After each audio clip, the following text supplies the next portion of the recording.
జయచంద్రారెడ్డి గారికి, మీ అభిమాన నాయకుడు నరసింహారెడ్డి గారికి, శ్రీనా గారికి, ఇక్కడ స్థానిక నాయకులకు, ఇక్కడ విచ్చేసిన బి కొత్తకోటలో వచ్చేసిన స్థానికులకు, తమ్మలపల్లి ప్రజలందరికీ నా హృదయపూర్వక వందనములు.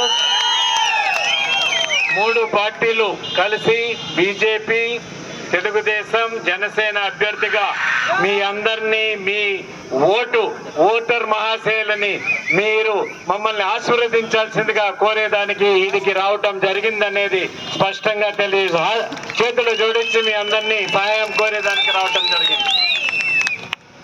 తమ్మలపల్లి నియోజకవర్గం గత 5 సంవత్సరాల్లో ఏమి జరిగిందో నాకంటే మీకే ఎక్కువ తెలుసు. ఏమి జరిగినాయంటే రౌడీజము, ల్యాండ్ భూ కబ్జాలు, పోలీస్ కేసులు, దొంగ కేసులు, భయం కలిగించే విధంగా ఈ ప్రాంతాన్ని భయాందోళన కలిగించే విధంగా ప్రజలను తయారు చేశారు.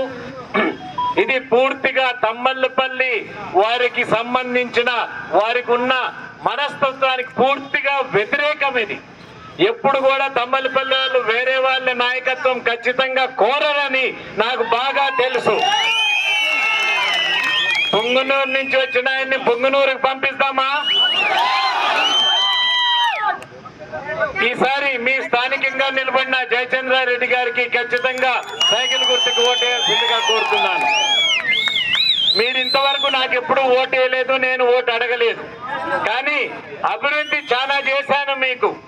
మీ నియోజకవర్గానికి మా మామ ఇక్కడ ఎమ్మెల్యే ఉన్నప్పుడు ఆయనకు ఓపిక తక్కువ, కొంచెం చాలా పనులు నన్నే చేయమని చెప్పేవాడు. ఒకసారి వచ్చి చెప్పిన తర్వాత మళ్ళీ ఎప్పుడు పోయేవాడు కాదు ప్రభాకర్ రెడ్డి మామ. అందుకని నేను మామూలుగా నా నియోజకవర్గంతో పాటు మీ నియోజకవర్గం కూడా ఒక విధంగా అయితే దత్తత తీసుకున్నట్టు నేను చేసేవాడిని తమ్మలపల్లి నియోజకవర్గానికి. ఈసారి మీరు ఓటేస్తే నా పైన ఖచ్చితంగా ఒక బాధ్యత అనేది ఏర్పడుతుంది. ఈ నియోజకవర్గాన్ని అభివృద్ధి చేయాల్సిన బాధ్యత నా పైన ఏర్పడుతుంది.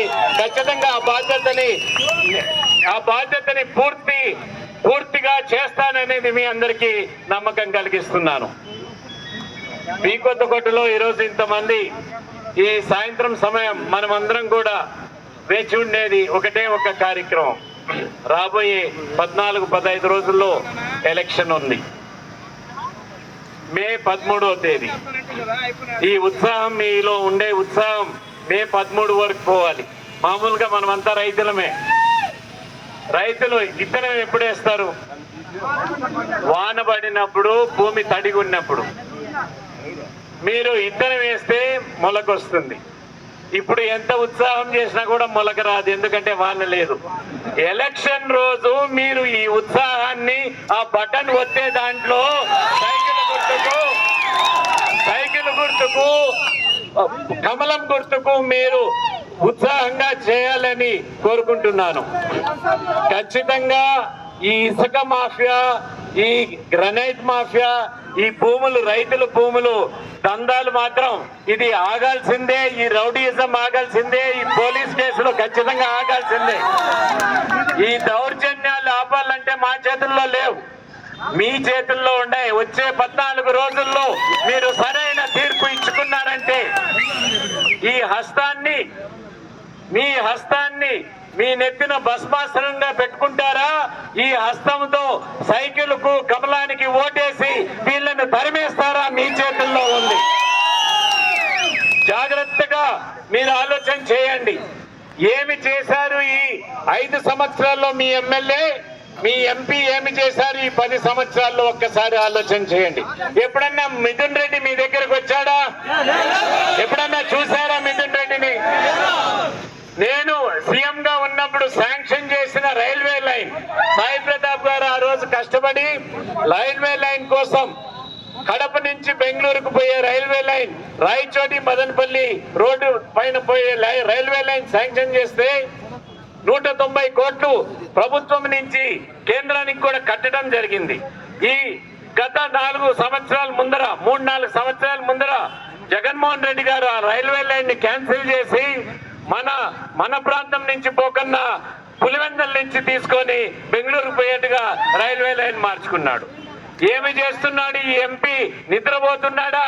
మనకు రావాల్సిన రైల్వే లైన్ తీసుకొని పోతుంటే ఎందుకు తీసుకొని రాలేకపోయాడు అనేది ఒక్కసారి ఆలోచన చేసుకోండి.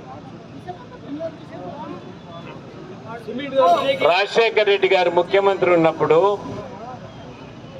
సైనిక్ స్కూల్ కావాలా పులివెందల్లో అని సైనిక్ స్కూల్ కోసం ఆయన డిఫెన్స్ వాళ్ళని అడిగారు. వాళ్ళు వచ్చారు, చూశారు. సైనిక్ స్కూల్ పులివెందలకి శాంక్షన్ చేయమని అడిగారు. ఎయిర్పోర్ట్ 100 కిలోమీటర్ లోపల ఉండాలి, లేదు పులివెందలకి. రైల్వే లైన్ ఉండాలి పులివెందలకి లేదు, అందుకని సైనిక్ స్కూల్ ఇవ్వలేదు. ఒకసారి అడిగాడు, రెండోసారి అడిగాడు కేంద్రాన్ని, మూడోసారికి నా స్నేహితుడు పల్లంరాజు మినిస్టర్ అయ్యాడు. మళ్ళా అడిగారు. ఒకసారి ఇట్లా నా దగ్గరకు వచ్చి మా మిత్రుడు చెప్పాడు, ఇట్లా రాజశేఖర్ రెడ్డి గారు సైనిక్ స్కూల్ కావాలంటున్నాడు పులివెందలకి, మా డిపార్ట్మెంట్ వాళ్ళు వ్యతిరేకం చేస్తున్నారు, అది ఇవ్వను అంటున్నారు అని. నేను ఒక పని చేయి, ముఖ్యమంత్రి అడిగారు కదా, ఇంకోసారి పోయి చూసి వెనకాలకు వచ్చేటప్పుడు కలికిరి పైన పోమని చెప్పా. పులివెందలు రిజెక్ట్ చేసి కలికిరి శాంక్షన్ అయింది. ఈ రోజు 100 కోట్లు పెట్టి ఆ రైల్వే లైన్ కలికిరిలో బ్రహ్మాండమైన స్కూల్, భారతదేశంలో ఉన్నత స్థానంలో ఒక స్కూల్ ని డిఫెన్స్ వారు ఇవ్వటం జరిగింది. ఇట్లా ఎన్నో కార్యక్రమాలు వస్తాయి. ఎందుకు చెప్తున్నానంటే అవకాశం కేంద్ర ప్రభుత్వంలో చాలా ఉంటాయి.